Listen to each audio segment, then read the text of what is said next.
శ్రీ గురుభ్యో నమః. శ్రీ మహాగణాధిపతయే నమః. శ్రీ సరస్వత్యై నమః. భక్తులారా, వ్యాస ప్రోక్త మహాభారత ఇతిహాసం యథాతథంగా చెప్పుకున్నాం. ఇందులో భాగంగా నిన్నటి వరకు మనం ఆది, సభ, అరణ్య, విరాట, ఉద్యోగ, భీష్మ, ద్రోణ, కర్ణ, శల్య, సౌప్తిక స్త్రీ పర్వాలనే 11 పర్వాలు పూర్తి చేశాం. 12వదైన శాంతి పర్వంలో కూడా 107 అధ్యాయాల వరకు నిన్న చెప్పుకున్నాం. ఈ రోజున 108వ అధ్యాయం ప్రారంభం చేద్దాం. ప్రారంభించే ముందు వ్యాస భగవాను ప్రార్థన చేసుకుందాం. వ్యాసాయ విష్ణు రూపాయ వ్యాస రూపాయ విష్ణవే నమో వై బ్రహ్మనిధయే వాసిష్ఠాయ నమో నమః.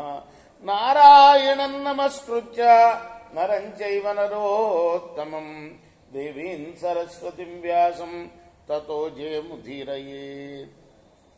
సమర్థ సద్గురు సాయినాథ్ మహారాజ్ की जय. యుధిష్ఠిర ఉవాచ, ధర్మరాజు అడుగుతున్నాడు, మహానయన్ ధర్మపదః బహుశకస్య భరత కించిదేవేక ధర్మాణం అనుష్ఠేయతమం మతం.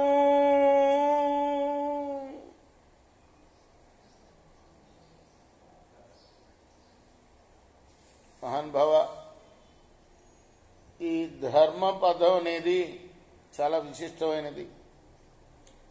ఎన్నో శాఖలు కలిగింది. కాబట్టి వీటన్నిటిలో కూడాను ఏది విశేషంగా ఆచరించదగింది? ఎన్నో ధర్మాలు చెప్పారు, బాగానే ఉంది. విశేషంగా, ప్రత్యేకంగా, ఖచ్చితంగా ఆచరించవలసినది ఏది? కింకార్యం సర్వధర్మాణం గరీయో భవతో మతం యథాహం పరమం ధర్మం ఇహ చ ప్రేత్య చాప్నుయాం. అన్ని ధర్మాల్లో కల్లా ఏది గొప్పది, దేన్ని చేస్తే ఇహలోకంలోనూ పరలోకంలోనూ పరమధర్మాన్ని ఆచరించిన వాడిని అవుతాడు. ఇది ప్రశ్న. భీష్ములు చెప్తున్నారు, భీష్ముల వారు, మాతా పిత్రో గురుణాంచ. భారతంలో ఎన్నిసార్లు చెప్తారో వ్యాసుల వారు ఈ మాట. మాతా పిత్రో గురుణాంచ పూజా బహుమత మమ ఇహ యుక్తో నరో లోకాన్ యశస్య మహదస్నుతే. మాతాపితృల కన్నా గొప్ప దేవతలు ఎవరు లేరు. దేవతా పూజ కన్నా కూడా మాతాపితృల యొక్క పూజే గొప్పది, వాళ్ళ సేవే గొప్పది. అదే చెప్తున్నాడు. అలానే పితృదేవతలు, చనిపోయిన వాళ్ళు కూడా, వాళ్ళకి మనం పెట్టే శ్రాద్ధాలు ఏమైందో శ్రద్ధగా పెడితే అది దేవతల కన్నా తొందరగా వాళ్ళు కరుణిస్తారట. అది గొప్పదనం మాతాపితృల యొక్క.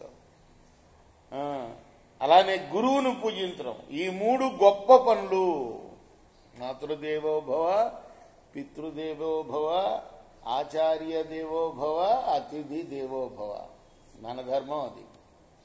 ఇప్పుడు అతిథి వస్తున్నాడంటే ఎందుకు వస్తున్నాడా కదా? తల్లిదండ్రుల సేవ అస్సలు పనికిరాదు.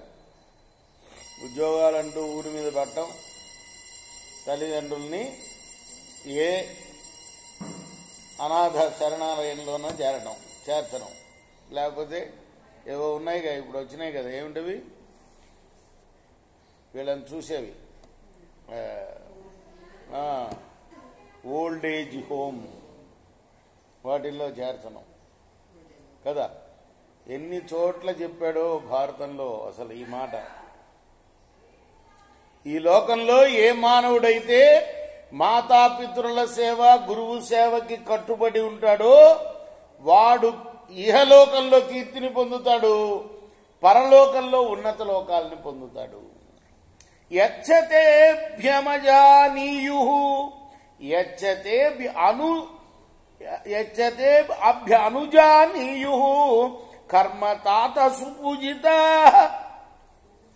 ధర్మాధర్మ విరుద్ధం వా తత్కర్తవ్యం యుధిష్ఠరా.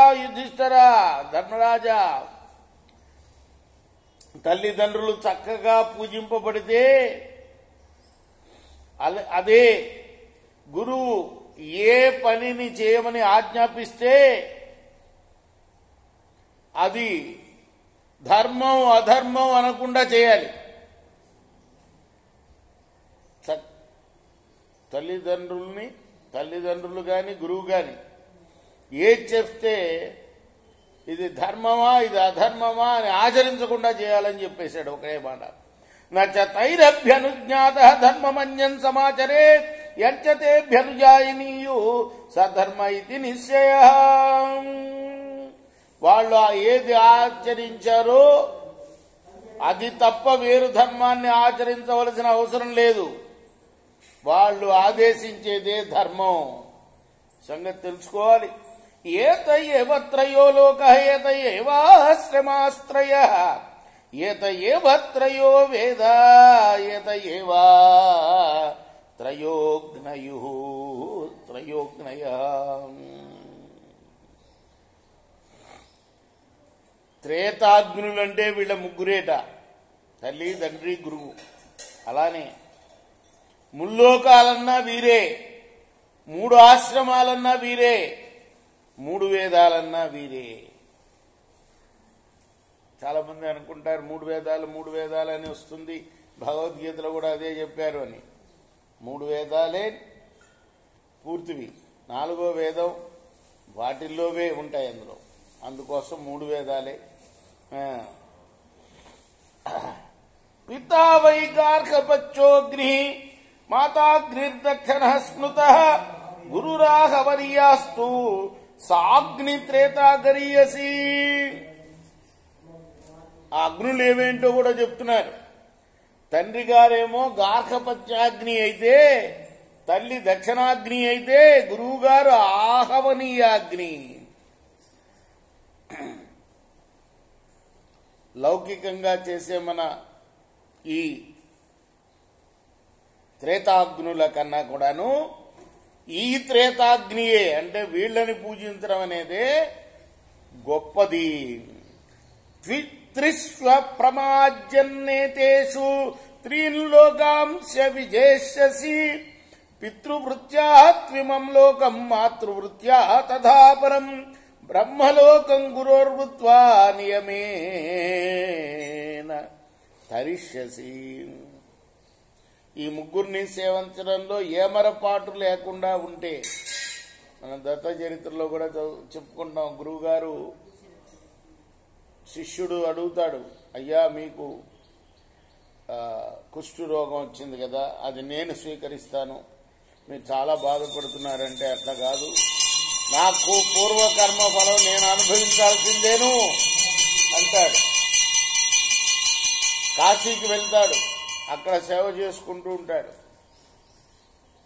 గురువుగారిని.